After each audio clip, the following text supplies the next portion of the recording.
Okay. Okay. A very good evening to all the participants and welcome to Dr. Padmaja Surapureddy, the resource person for today's lecture. For those who are aware of this program called Know Your IP, Know Your Intellectual Property, it is a series launched by DPIIT-IPR-Chair, Osmania University in 2022.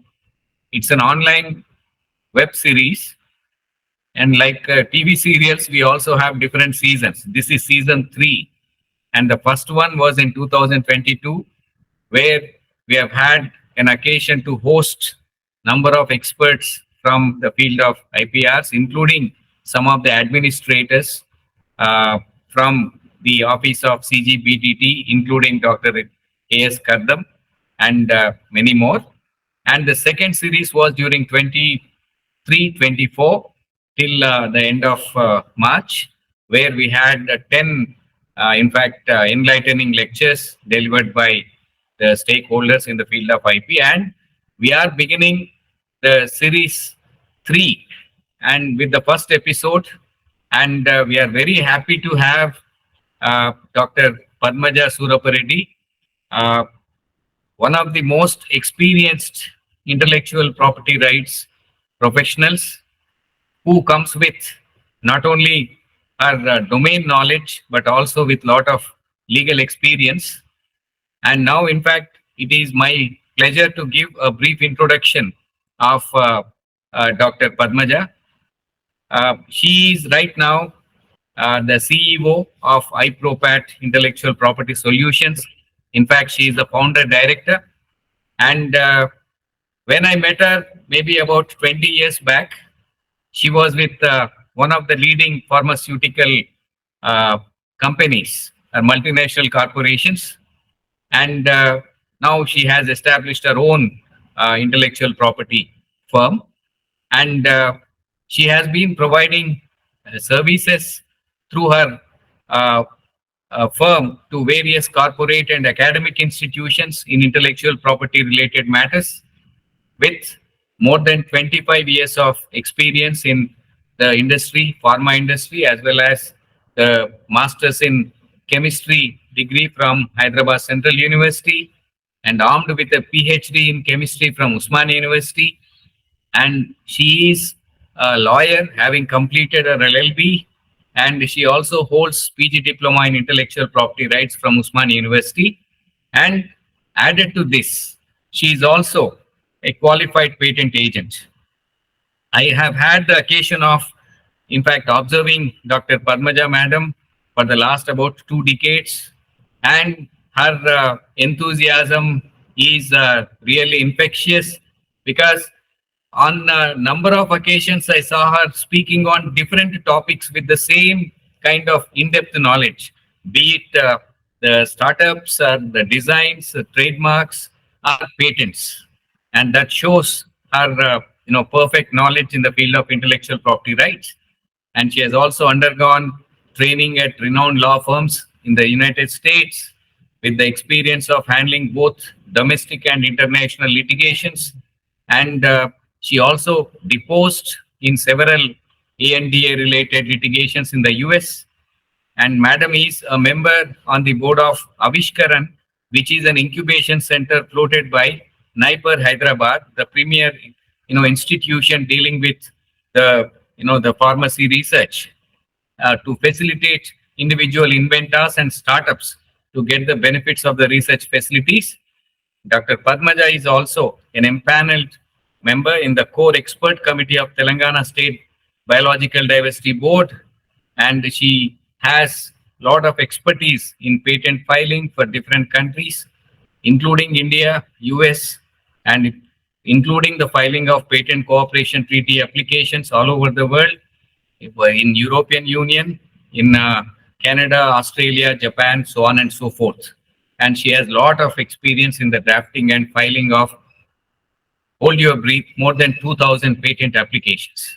And In fact, she is the right person to start our series 3 of Know Your Intellectual Property with a very relevant topic, contemporarily relevant topic of startups and IP strategies. Madam, these are the people, the participants who have been very loyal to the field of intellectual property rights. They include law teachers, law students, law professionals, and academicians. And they have been with us for the last about 3.5 years. And whichever program we organize, at least 30 to 40 persons are always with us with lot of questions, clarifications, and enlightenment from both the sides. And incidentally, today, after the interaction with the resource person, Dr. S. Padmaja, we are going to announce the results of the essay writing competition called Avishkar, wherein we organized this competition on the occasion of the World Intellectual Property Day on 26th April 2024. And incidentally, Madam and myself, we shared a dais somewhere in T-Hub on the same day. And I'm very happy to see that she is on the Board of Avishkaran, whereas our essay competition is known as Avishkar. Both of them are relating to inventions and intellectual property. So on behalf of DPIIT-IPR Chair, on my personal behalf, I now welcome Dr. S. Padmaja to start our presentation, our interaction with the participants. Over to you, ma'am. Thank you. So thank you very much, sir. Incidentally, I'm the first student in that the diploma course actually with you. So I just want to mention to the participant, because that was the course which was started, diploma course started for the IPR, Osmania University, and I was the first batch student. And sir, you have taught us in many aspects actually. And that has been my pleasure to interact with you, as you said, from last 2 decades. And I have a lot of admiration for you personally. So that's the reason I have accepted when Dr. Irfan has asked me, though my tone is a little bit not that great actually, because last 10 days I've been suffering with throat infection. So participants had to pardon me if I cough a little bit while the session is going on. But still, you can confine to maybe half an hour or so, ma'am. Please don't strain your throat. That's more precious. No, I will try my best actually, whatever I can do. So given maybe 30, 40 minutes, and maybe we can take up some questions, and maybe we can go for some discussion actually. Yes, yes. So with this, I would like to say, start with the intellectual property. Why intellectual property for startups, and what is the relevance for them? And with that, there is a question which pops up my mind, and which I poke anybody who comes to me as an inventor or an invention owner, saying that I would like to patent. But here I would like to say, first question I would like to ask is, why do you want to patent? What is the advantage you are looking for it? So the issue starts with is to patent or not to patent. What are the advantages of patenting, and what are the disadvantages of patenting? This can be handled, the same questions can be handled differently for startups, and it can be handled differently for, say for example, big corporates, because I've seen both ends of the world actually, where I worked in, as I said, big corporates where the IP budget is multi-crores. And I also have interacted with a lot of academicians where they make inventions, but how to protect them is an issue. And at the same time, we also have interacted with small inventors or small startup companies, which they have made inventions and they want to protect. So with this, the handling with different people, I would like to pose this question again to the startups. Why the question of to patent or not to patent? Why this question after, say for example, we are going to complete 3 decades of India signing GATT. Almost in few months we are going to sign, because December 94 we signed, and from 95 January it got into enforcement. So why after almost 3 decades we are still asking this question? because this is an issue which is being perennially continuing actually. Because as we are getting, as science innovation has progressed in the last 3 decades, what I have seen in my personal career is we are in the same step hold like how I was when we were looking at how to patent or why to patent. Because lot of startups have come up, lot of individual inventors have come up where they have budgetary constraints in the beginning. As startups, most of the time what we are interacting is personally funded money or resource funded money through JVs or something else. So this type of financial constraint is there. At the same time, they are making good inventions. So what to do with those inventions, whichever is the field actually. The first question, as I said, first question is, you come up with an invention, because recently few inventors I have seen, they come up with saying that they have invention. But is it invention patentable? Because it has to go through the patentability criteria. You might think it is not reported, say the end product is not reported in the market. The end product of that invention is not reported in the market. But one thing we have to keep it in mind is whether the description related to that end product is described in some way or the other in the patent literature or journal literature, non-patent literature. It could be either of those, patent literature or non-patent literature. So if it is described there, though the product is not present in the market, we lose the patentability conditions. Like novelty is not there, or it is a small improvement over that, it is inventive step. So that's the first fundamental point which we look at is, because they come with great enthusiasm saying that I have made an invention and I'm not seeing a product of this kind in the market, but the product is there in the literature. So that kills the enthusiasm actually. But the issue which I want to highlight is, you are making that invention with great enthusiasm and putting a lot of monetary resources as well as your other types of resources of time and energy, and you're making that invention. And sometimes, as I said, it may not be patentable. If it is not patentable, would you be able to commercialize? Is the second question. Though it is not patentable, would you be able to commercialize? Sometimes, yes, you may not be able to patentable. It's not patentable, but you can still commercialize as long as you have freedom to operate. But in some instances, we find that even freedom to operate is not there. So what is that you're going to lose when you do not have a freedom to operate? Like that, you have developed you have made that invention, developed a particular stage. Say, for example, proof of concept. You made a proof of concept, or you're going for a demo with somebody. At that time, you find that you do not have freedom to operate in a particular territory or jurisdiction, and you fall into somebody else's patent. So whatever you have done so far, say, for example, a month work or 1 year work or 2 years work, is lost actually.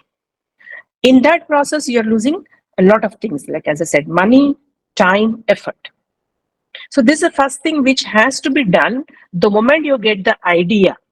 The best strategy is to keep that underlining in any of this work which we do is, the moment you get an idea, though it is little expensive for you at that time, because as a technical expert, you yourself can do little homework, saying that whether your invention is reported somewhere in the literature. If it is reported, what are the repercussions of that reporting? Say, for example, it is claimed. If it is claimed, then you may not have freedom to operate. Though it is claimed sometimes, you will have freedom to operate. The way it is, though it is patented, the patent must have been lapsed, or it must have been revoked or invalidated, whatever it is the reason. So you have to look at those angles.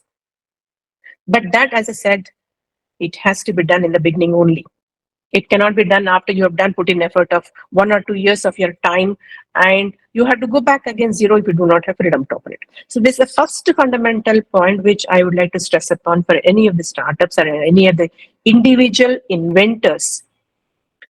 I'm sorry, I did not ask us, am I audible clearly?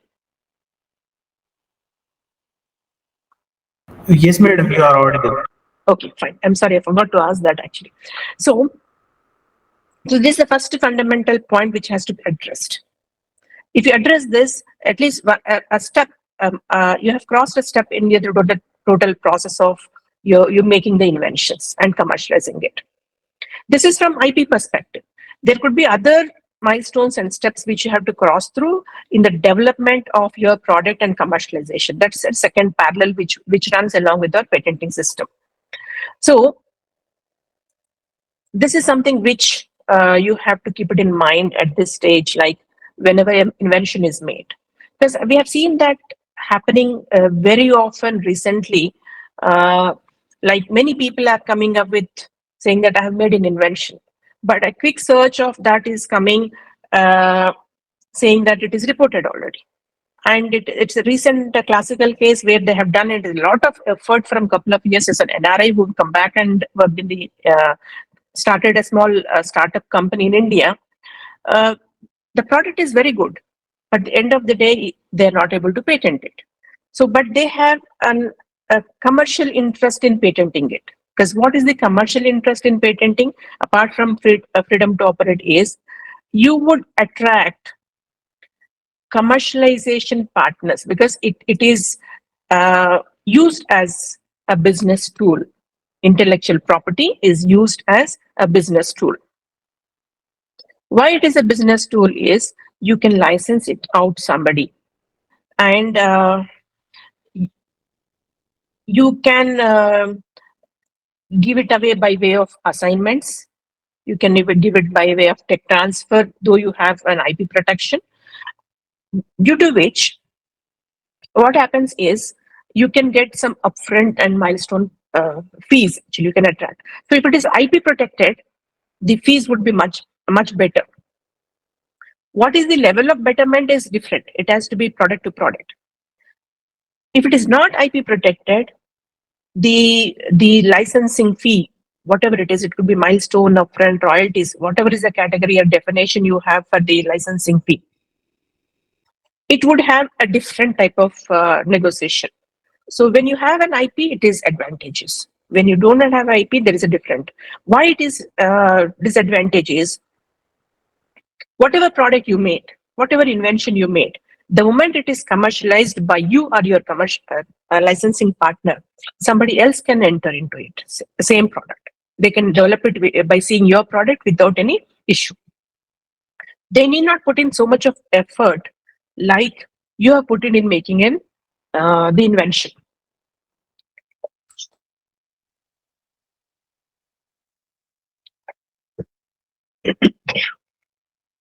Because your reference product is in the market, and they will see your reference product, reverse engineer it, and launch it immediately.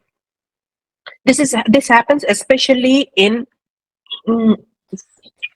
not tech intensive tech incentive areas. If it is a technology intensive areas, this may not happen so easily, but this can happen in non-tech intensive areas. Because by seeing the product, they can do reverse engineering. In tech intensive areas, this may not happen because it will not be very easy to crack that. So again, the decision of patenting depends on technology. It depends on technology. So if it is technology is very easy to crack, it is all the more important to have a patent for you, and you have a protection that will attract your business partners, and you can attract more money. You can negotiate for better licensing fee when you have IP protection. And you can also negotiate for royalties actually. So as long as the product is commercialized, you can seek for some percentage of sales as royalty. So this is an area which is very important. What happens actually in royalties case, I will give a classical area. Say, for example, you have an IP, which is protected, patent granted, and you have a license arrangement with the business partner, and you have put in a clause of royalty. Say, for example, your patent is knocked off for any reason. There are many reasons for the patent getting knocked off, that is revoked or challenged. there would be 99% of the licensing agreements would have a clause saying that the royalty cease to be paid the moment the patent is lapsed or ceased. So that's the weightage or strength given to the IP protection. Why that clause is kept? The reason is the moment your IP is revoked or cancelled, it is open to third parties and it is open to the person to whom you have given as a licensing arrangement. So for that reason, they will keep saying that I will not pay royalty the moment your patent is lapsed. So that's the reason the IP is valued in a way in which it is based on technology. And what happens again when you look at business deals with IP? See, recently I have a case where they said like a company is bought. It's not a recent case. It happens many times actually, time and again. But that happens mostly because of the bigger corporations. But what example I'm telling right now is a small startup. It is a small startup for developed with a small product, which is useful for mankind, which is very useful. And one of the person known to me has referred to a person saying that they want to discuss. And the moment they come saying that I bought this company only because they have this patent which can make this product. And this person comes up with an improvement saying that I want to make some changes in this patent. So I would like to file a new patent because I found a new product based on the product which I have got based on the in licensing and buying of this company. One important point which I would like to mention here is when you decided to file a patent, a proper caution has to be taken in drafting the application. So what is the caution here I'm giving with this example? They've written in such a way that everything surrounding that product is written as in a loose language or vaguely. It is written that. So say, for example, I want to make this change, it is getting covered there. So this person comes and the person who has bought this company comes and says that I want to make again a new patent with this improvement because I want to strengthen that. I said, your own invention, what you bought it and licensed and assigned in your name is blocking for you in getting a new patent. Because everything, whatever you're saying to me as a new invention disclosure is written. So your own document, which is there already granted, would be cited as a prior art. So the third point is that a proper caution has to be taken in drafting the patent application. This is one thing which has to be done properly, which is little bit having problem with small inventors and startups because of so many other factors. It's not like I won't say that it is lack of awareness. They have awareness, but they are preoccupied with several other things which they have to manage themselves. Unlike big corporations would have several people to manage different functions. But in small startups, either say promoter, inventor, or whatever it is, they have to manage many aspects themselves because of which they're preoccupied. So during this, sometimes this aspect is little ignored, and that would pay off in a bad way for you. It's a negative payoff for you. The example which I said, they made an improvement, but they cannot patent it. The moment it is launched in the market, everybody can see the product, and it is not technology intensive. So they would see a lot of competitors. The moment the day it is launched, as I said, it is publicly visible product very easily. Everybody will come up with the same product. Their own patent is in public domain, their own product is in public domain, and they would see a lot of competitors tomorrow. So the product, say for example, they're selling for 50 rupees, somebody will come and sell it at 10, 15 rupees tomorrow. And this 50 rupees cost has come up because you're putting a lot of research effort in making that invention. So this is one thing which, a third aspect which I would like to mention is a proper care has to be taken in drafting and filing the patent. This is one aspect. Second aspect again is like where you want to file a patent and in which countries you want to do it. Because every country, the patent is, general knowledge is like it is territorial, jurisdictional based patent filing and granting. And every country has its own fee structure, expensive, filing systems are different, and you have to have renewals and maintenance fees to be done every year. In many countries, it is every year. Some countries is different actually. And some countries you have to do translation work also. So the same invention which I was talking about in improvement which is made, they wanted to file in as many countries as much as possible because they could see the potential of marketing that product in those countries. But unfortunately, they're lost because their own patent document, which is already granted, is creating problem. But if that problem is not there, they would have gone ahead and filed in as many countries as much as possible because they have market potential. So the other point which I'm like to mention, fourth point, is like which countries you want to commercialize. The territorial selection when you want to file patents is very important. So that has to be market-driven decision. It has to be a wise decision to be based on market-driven. Or if you don't have market directly, do you attract potential marketing partners? Would you attract potential marketing partners? So this is another thing which you have to keep in mind. So first thing was what I was mentioning is whether to patent, not to patent. Do you have patentability or FTO?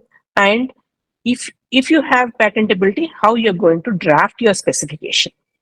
How you're going to draft your specification. The fourth aspect which I mentioned was like which countries you want to commercialize. Which countries do you have?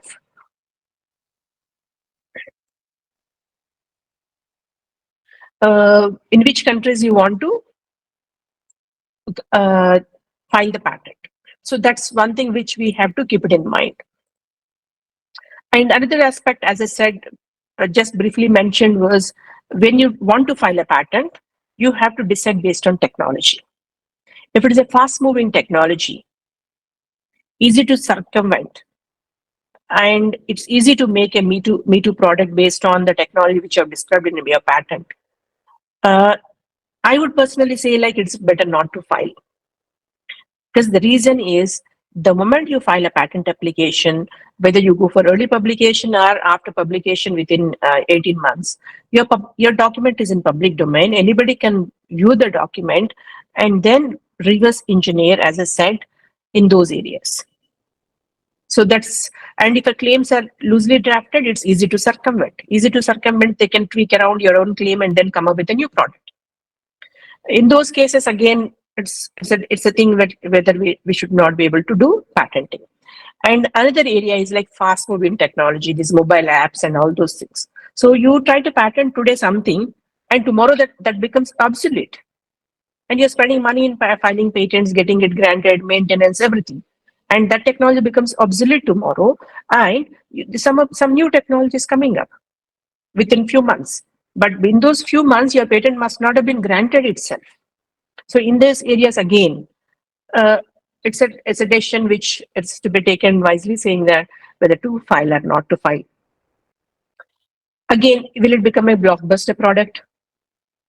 If it's going to be big, in that case, it's going to be very important to file a patent. And here I would say it's not one patent sometimes. As here it may not be one patent.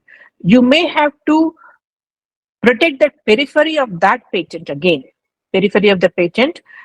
It could be a periphery with a small circumference in the beginning, and expand that as much as possible so that nobody can enter into your product if it is a blockbuster. And how do you do that? Again, the same patentability conditions have to be filled in, and you have to show that inventive step for your improvements, what you have done, and the utility which you have to do. So all those three things have to be fulfilled. The conditions have to be fulfilled. But While doing that, you can expand your circumference and protect and block your own main core invention. So that's one thing you have to put it as a proper strategy for making that inventions, making improvements, making circumference bigger way. That again depends on technology.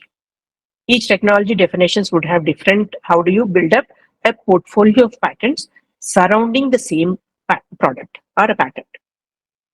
But that has to be done so that your third-party Me Too inventions are minimized. If you do that yourself, third-party inventions would be minimized. So investments by way of continuous research to make improvements and then surrounding patents to have a good portfolio for yourself is important. So not only for research, it is again, as I said, it's expensive to file those patents in those areas. Next, other thing which I would like to say here is when you do patenting,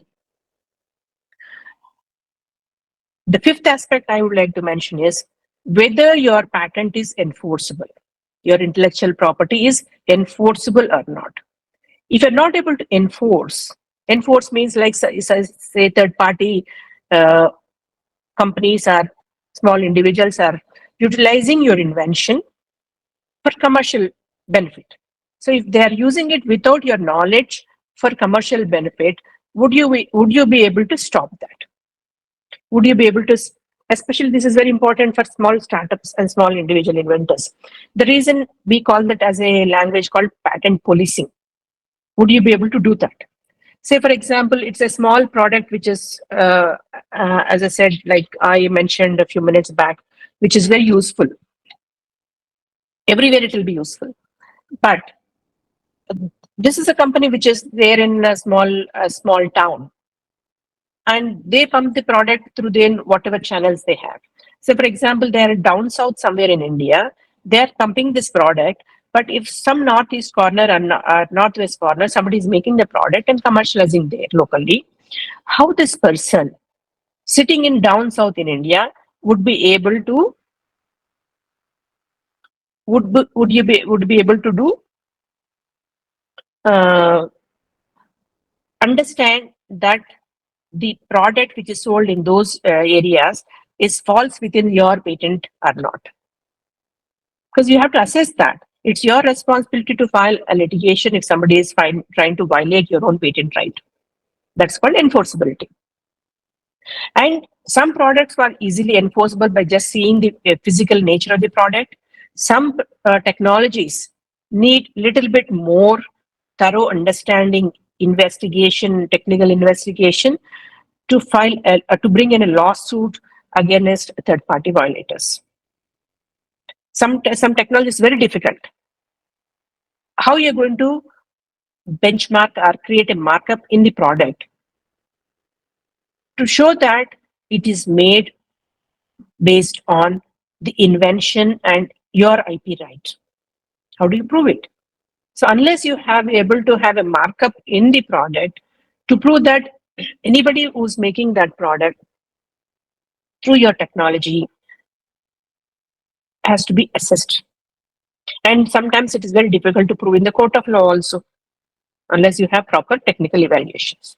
So to sum up this point, some technologies would be very easy to show that they're infringing, that is violating your patent right. Sometimes it's not easy. So visible areas like trademarks, designs, and those things, it's easy to some extent prove that they're violating your patent right, so IP right. But in the technology intensive areas like patents, it's very difficult in some areas, unless you have a clear marking. So enforceability comes again with a bigger importance actually when you are trying to strategize your IP portfolio. Like when you want to file a patent, you have to decide. One is, again, as I said, if it is patentable, inventive, everything is there, and you have a budget, but are you able to enforce it? So if you're able to enforce, it is worth doing it. If you're not able to enforce, you're declaring your own invention to public by way of filing patents because it comes into public domain. That's one. So this last strategy would like to mention, the sixth one is, are you trying to do just for a number game?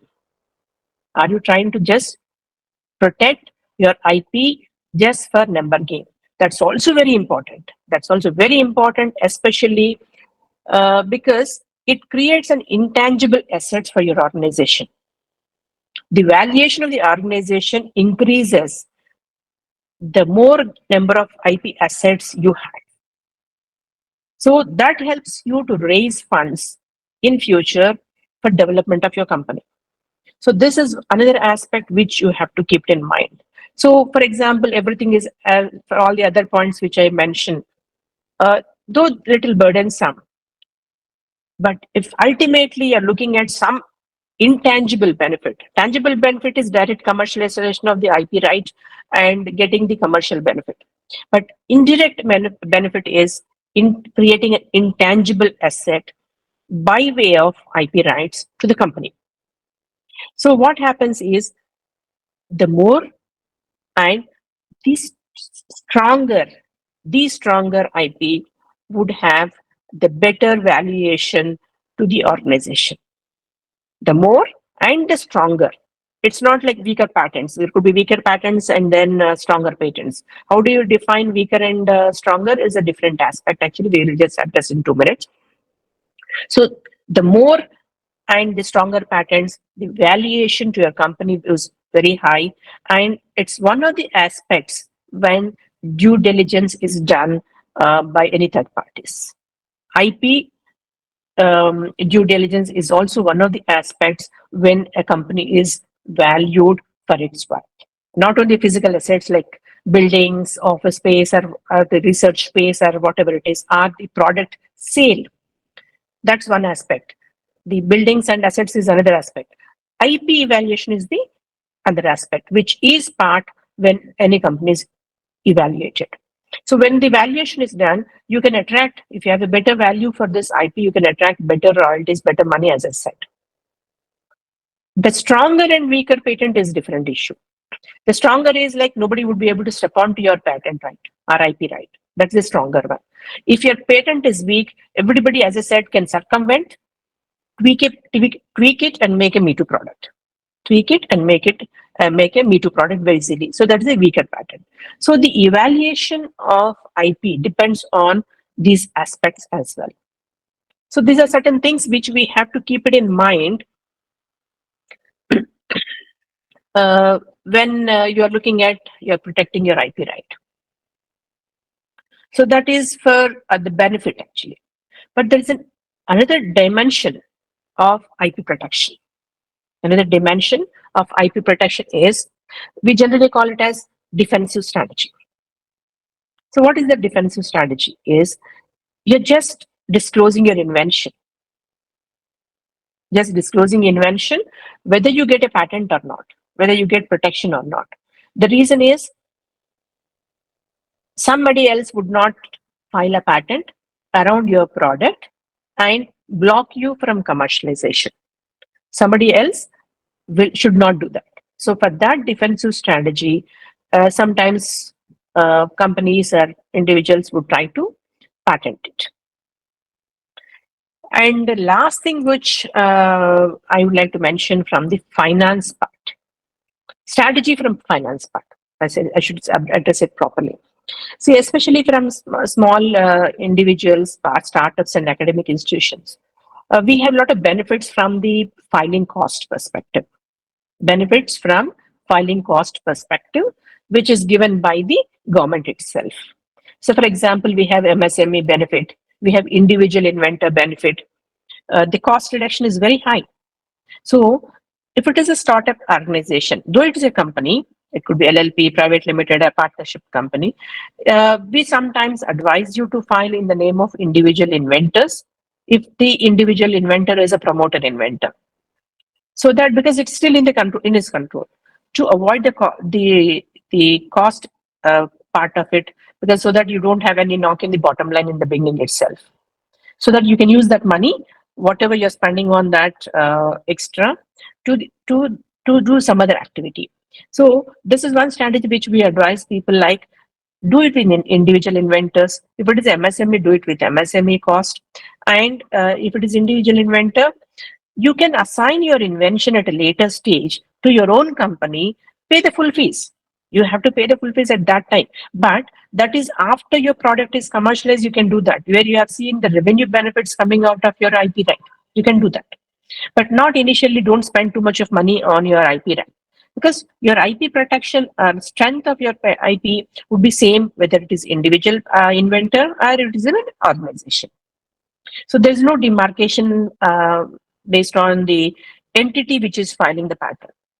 So to lower on the cost, we sometimes advise small, especially startups which are coming within next 2 to 3 years of starting the operations, saying that you please file in the individual inventor name if you're technical promoter, because if you're not a technical promoter, you have to depend on some other individual who may not have in your own control. If it is individual inventor who is technical promoter, this strategy works out very well, because your invention is in your control. Your assignment is in your control, where you can do that, because we have done that many times actually.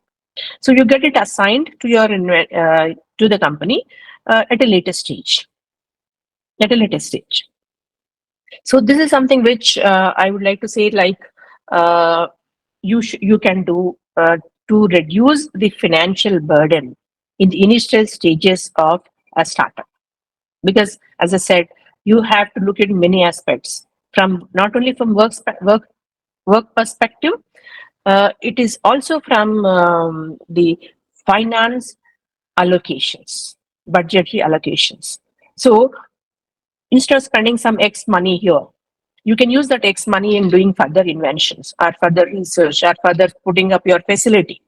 And then once the product is commercialized, you can transfer this to the company name, so that company value is also increased, and then pay the rest of the fees with the normal entity structure. So this is one thing which I would like to say as a strategy for the organizations.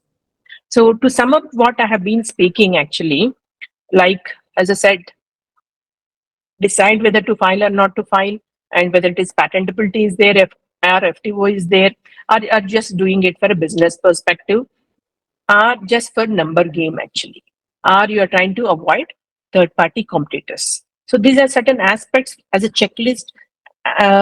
It's better for a startup, because for, as I said, big corporations, they also have gone through this phase in the initial stages, but now they look at the IP in a different way. The IP could be for different reasons for them, but for the individuals and startups, this checklist have to be kept in mind, and then maybe you can put it on a paper itself and then start filling up whether it's required, not required, yes or no, for all these points which I mentioned. Then it's easy to arrive at a strategy to file and protect inventions in a better way. And in countries wherever it is required, say it's not required. Sometimes says you are an inventor in India, but you don't have competition or you don't have marketability for your product in India. But say, for example, it is in Vietnam. So it is worthwhile to go to Vietnam, buy whatever is directly or indirectly. Suppose you want to file in India, well and good, but you can go directly to Vietnam and file your invention in Vietnam instead of Pakistan or Bangladesh or some other country, where you are seeing as a number of countries is increasing for you, but it's not the way. Because where your marketability of the product is there, assess that first and then file in that country. So with this, I would like to stop my presentation. Maybe we can take up some questions if somebody has any questions. Okay. Thank you so much, ma'am. Your presentation has been so, in fact, clear, but at the same time, there are about 3 to 4 questions which are in the chat box. I'll be happy to read them for you. The very first question is from, in fact, global quality standard makes difference. The question is this, ma'am.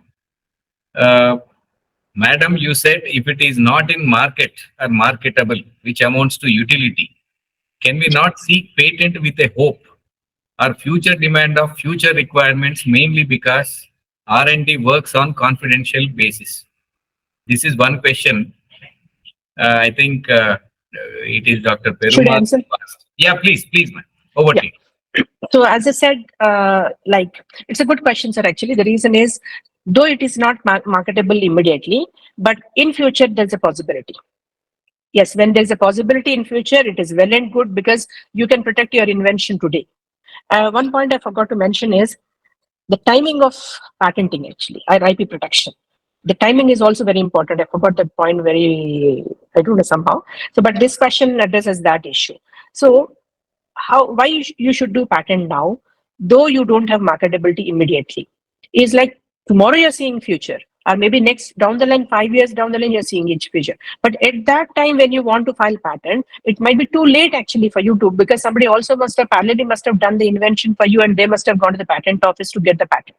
So you're a loser at that time, though you have started it first. So to be precise for this question is, if you see potential for your invention later, best is to file it. Okay. I think that answers the question, ma'am. Now I have the second question from Mr. Mainak Ghosh. The question is, if we take the example of Patanjali, they were not certified by FSSAI AI, but still commercialized their products for a few years. Certain trademarks protected, but certain did not. Kindly explain if possible. So FSSAI certification is different and IP protection is different. They're two different ball games completely.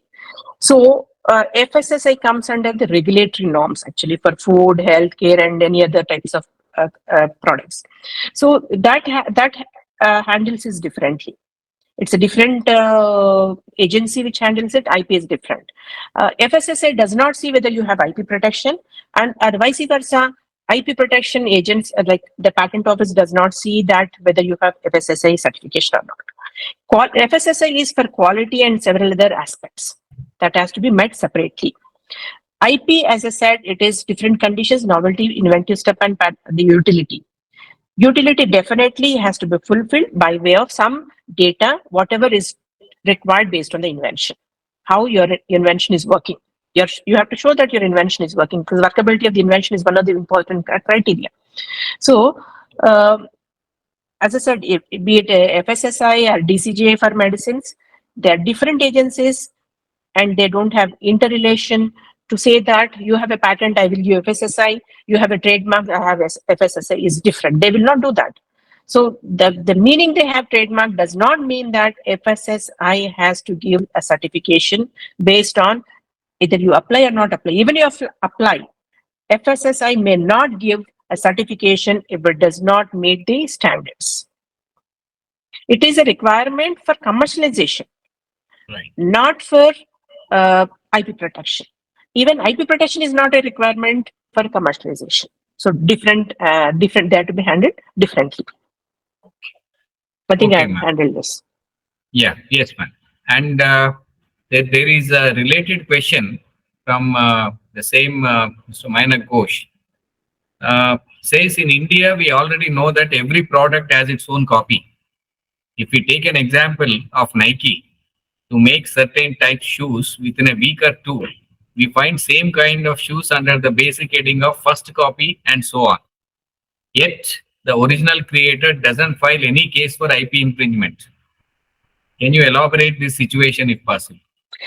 This comes under the enforceability, which I was mentioned actually. Whether the agency which, say for example, Nike only, do they know that this person is made a first copy? If they know, then there's a possibility. There are many cases like this, not only Nike, the Volkswagen symbol and all those things. There are big landmark cases in India on trademark issues. So it is again the strategy of the company. I have to mention here is litigations are costly. Be it in India, everywhere, litigations are costly. How much monetary benefit is lost by the first copy is something which they have to weigh. Again, is the litigations. That's one. And say, for example, the monetary benefit what these people are losing because the first copy might be low, but if they allow the first copy, the second, third part, infinite copies would come up. So this has to be weighed properly by the company when bringing in lawsuits. So bringing in lawsuit is not easy. They have to look at many aspects actually. And first of all, they should know that somebody is copying it. Unless you see that somebody is copying, you will not be able to bring a lawsuit. Okay, ma'am. Now I think a very rudimentary question is asked. The question is from Mr. Dev Mishra. He says, as we write a book chapter and that is our own, so why do we not get any patent for that? So he's talking about publishing first and getting a patent later. I think you can clarify.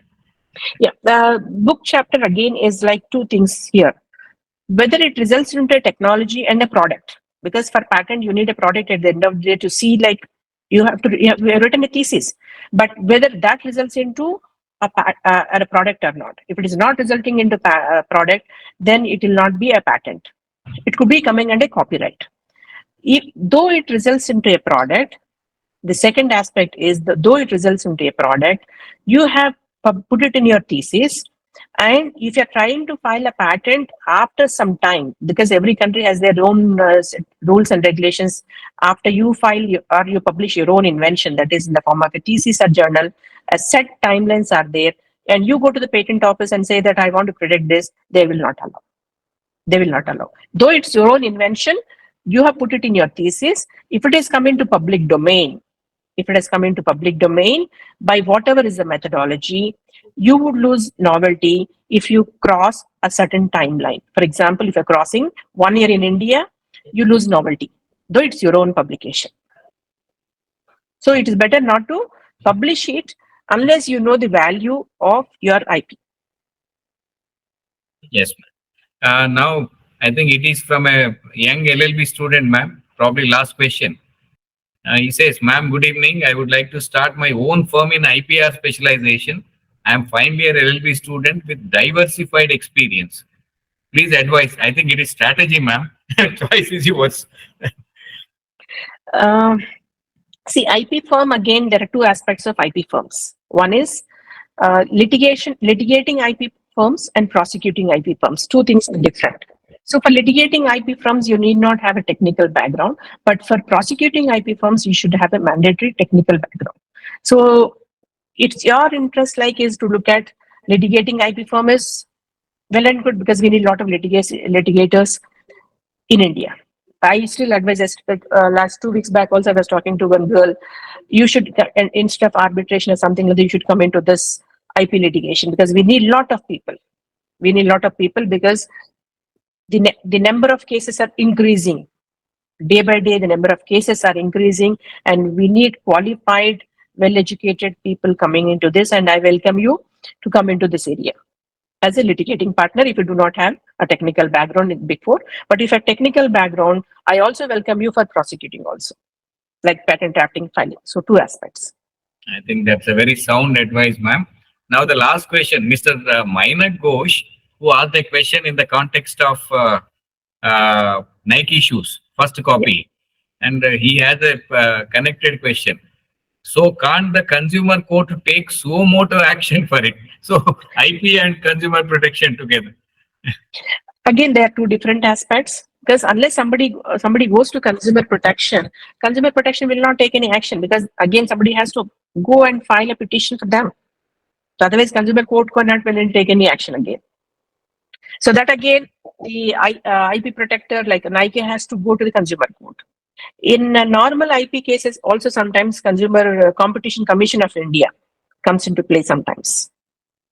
They approach on pricing basis.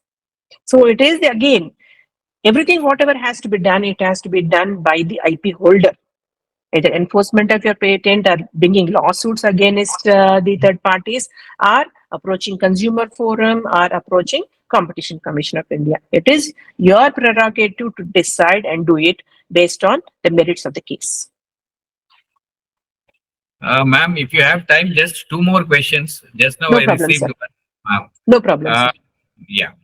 This is from Rugved Mahamuni.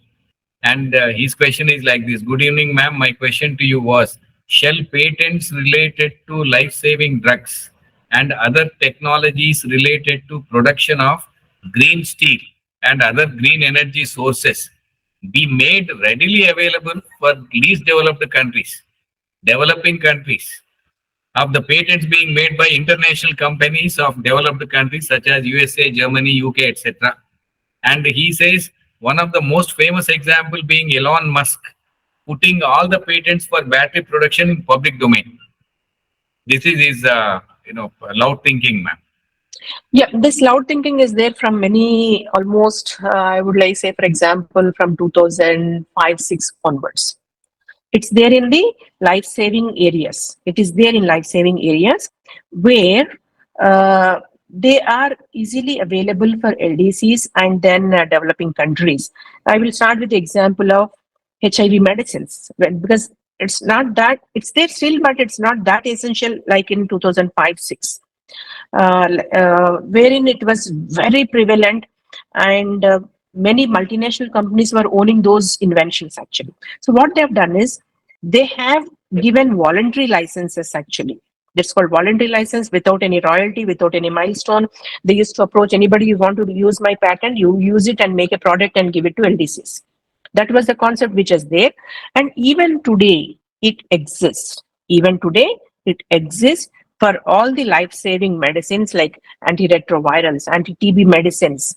They are there in the licensing area. So they're available, but the only thing is they will give you a license and they will allow you to produce for those countries where it is classified as LDCs and developing countries. They won't allow you to commercialize their invention in the developed countries. So that's why they enter into a licensing arrangement with you, though it is free. Now there is another concept called a pool of patents, pooling of patents which are available for license. So there's a concept called pool. Pool will approach companies and they will bring in the patents into their pool and they will search for sub-licensing partners. They will give to the manufacturers as sub-licensing partners, because of which antiretrovirals, hepatitis B, the TB medicines are coming into that pool. And we have also seen the COVID vaccines. Many of them are in the pool actually. Because of this voluntary arrangement which is made, many essential medicines are available by waiving of patent rights. It is sometimes waiving of patent rights. It's available actually. But it may not be applicable for anything. And coming to the example of Elon Musk putting his battery production in public domain, it is his interest because he wants to make that technology available to many people so that it is for the benefit of general public. It's his interest, and the same thing is done by many multinationals in the past, and even it is done today also. There is some interesting question. Though pizza is a common food in Italy, how is it being able to get marketed by some market players and others can't copy it as it is? It's a trade secret, trade dress, and then many other aspects come in, the trademarks also. It comes under many IP rights actually, not one IP right. Same pizza example does not come under single one IP right. Trade dress actually, how it is presented, the flavors of it, like what is that? Domino's. Domino's would have a different flavor than the Pizza Hut. So that is their trade secret, which they makes it for themselves and they protect as a trade secret. So hence the people cannot make so easily. That's right. Now the last question, ma'am. In fact, there are some more questions, but which are basic. I'll try to answer them. Dr. Indra Sena is asking a question. I presented a paper in an international forum for the first time. If someone uses the same and publish, can I take the right? Probably he's talking about copyright in respect of the paper presentation he has made. But is using it for commercial use or non-commercial use is something. See, you will get a copyright, but if somebody is using for just academic purpose, you will not be able to do anything. If somebody using for commercial use, your invention, your publication, then you have a copyright. Okay. So it's a different aspect. Probably I'll just take one last question if you permit, ma'am. No problem, sir.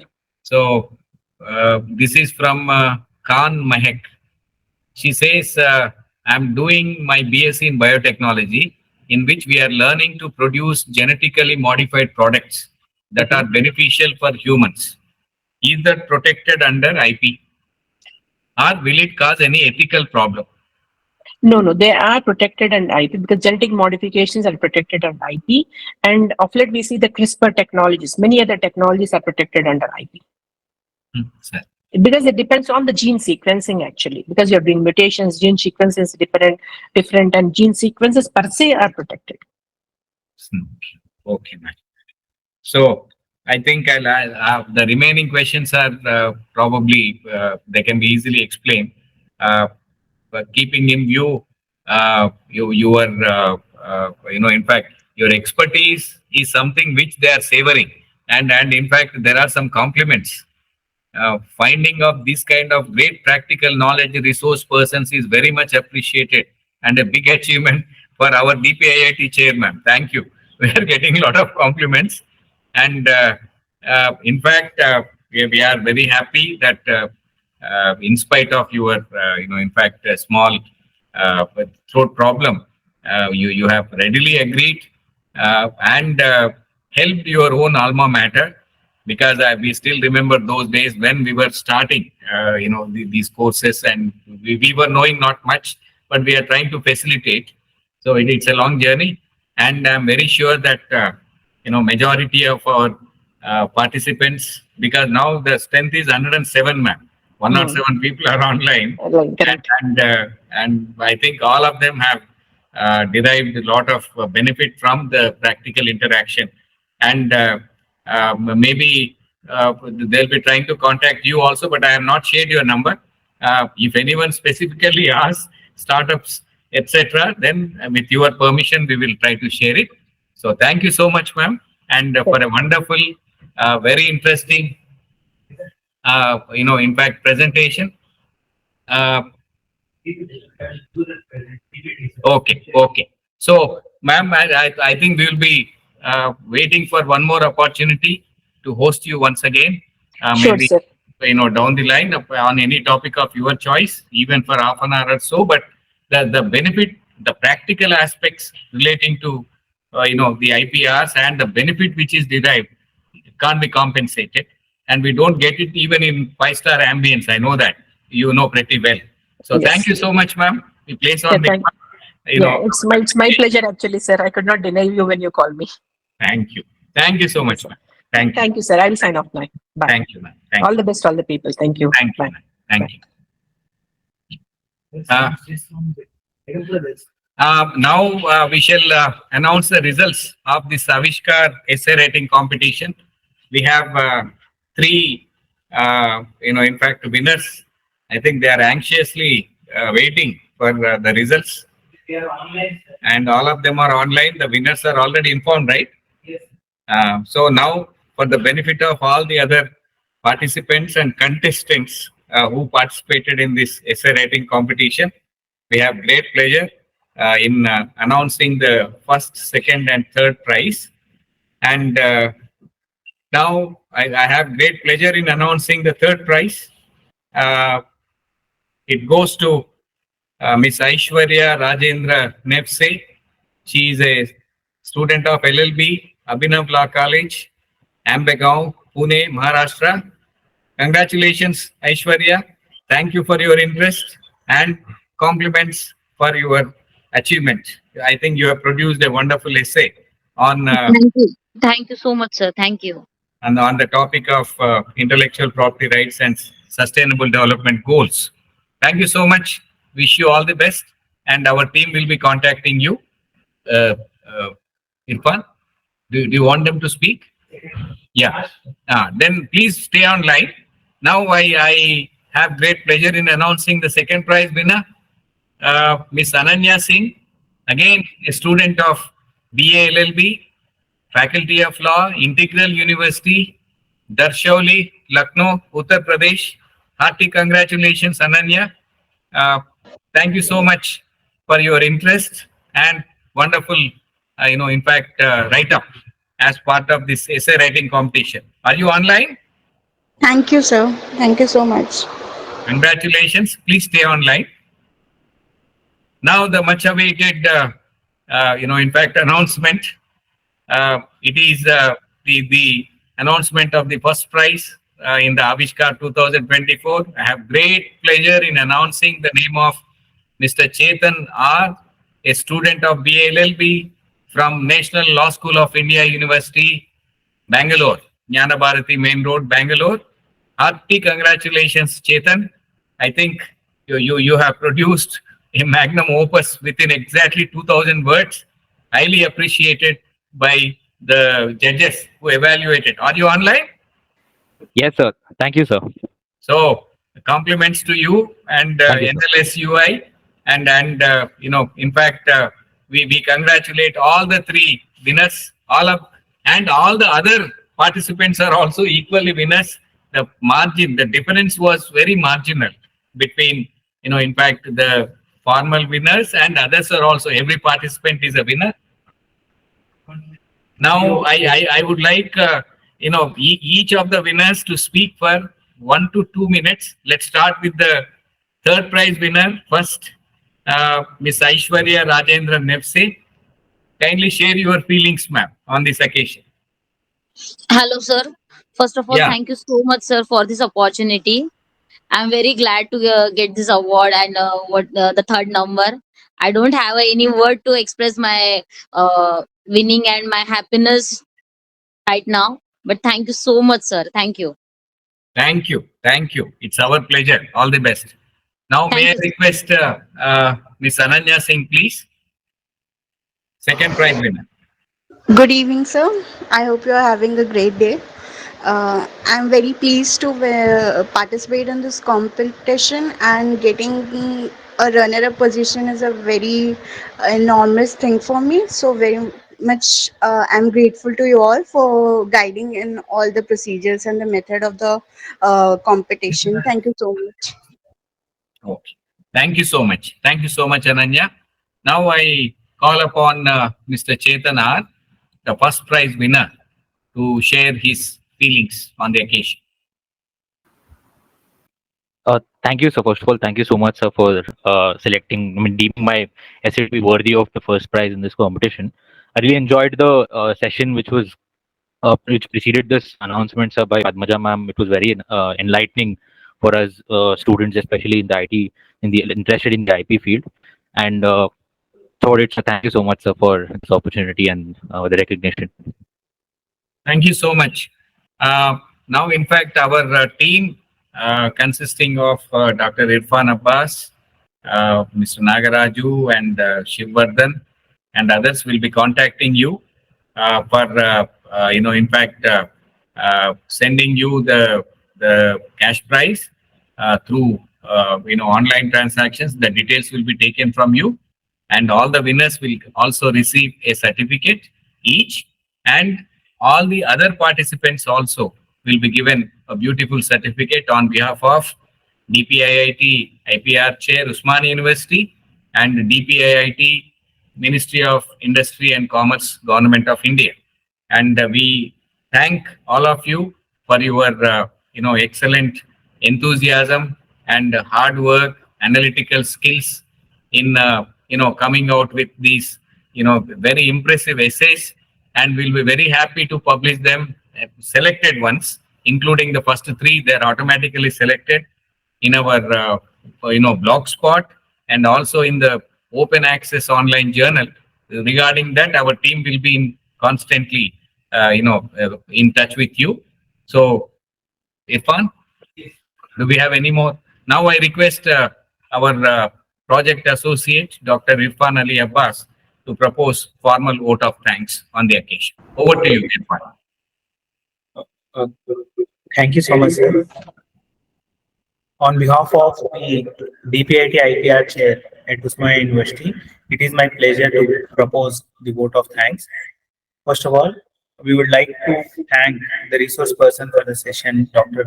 S. Padmaja Madam, for taking out time from her busy schedule and sharing her valuable experiences, and also discussing with the participants regarding the importance of intellectual property for startups. We would also like to place on record thanks to the DPIIT for extending the sponsorship and the SPRIA scheme under which the IPR chair is established. We'd also like to thank the Vice Chancellor of Osmania University for making the IPR chair possible and these events under the IPR chair possible. We would also like to thank the IPR chair Professor G.B. Reddy sir for helming the IPR chair since 2021 and conducting activities continuously which are benefiting the academia and also other stakeholders. I would also like to thank Mr. B. Nagaraju and also Mr. Shivavardhan Yadav, Vaishnavi and Srinivasa Rao, who are the team members at the IPR chair for their continuous support. Last but not the least, I would like to thank all the participants of today's session for actively participating in the session and also posing interesting questions, making it a very lively discussion. We would also like to thank the essay writing participants for the Avishkar 2024 National Level Essay Writing Competition, and we wish them all the very best in their future endeavors. Thank you.